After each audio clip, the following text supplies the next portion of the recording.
ஸ்ரீமதே ராமானுஜாய நமஹ. மகாபாரத போர்ல அர்ஜுனனுக்கு தேரோட்டியா இருந்த கண்ணன் இங்க அர்ஜுனனுக்காகவே தவம் செஞ்சிருக்காருன்னு சொன்னா நம்புவீங்களா? சோழ நாட்டு திவ்ய தேசம், பாகம் 27, திருப்பார்த்தன் பள்ளி.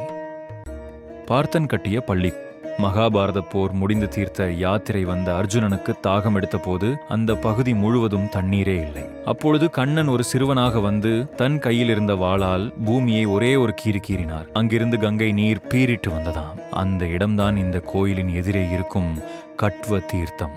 கிருஷ்ணர் கையில் வாள் ஏந்தி நிற்கும் ஒரே கோலம் இதுதான் தாமரையாள் கேள்வன். மர்மமான பெயர். இங்க பெருமாளோட பேரு தாமரையாள் கேள்வன். தாமரையாள்னா மகாலட்சுமி, கேள்வன்னா கணவன். 108 திவ்ய தேசங்கள்ல இது ரொம்பவே வித்தியாசமான ஒரு தமிழ் கவிதை மாதிரியான பேரு. இங்க வந்து வேண்டிக்கிட்டா பிரிஞ்ச கணவன் மனைவி ஒன்னா சேருவாங்கன்னு ஒரு நம்பிக்கை உண்டு. அர்ஜுனனுக்கு கிடைச்ச கத்தி.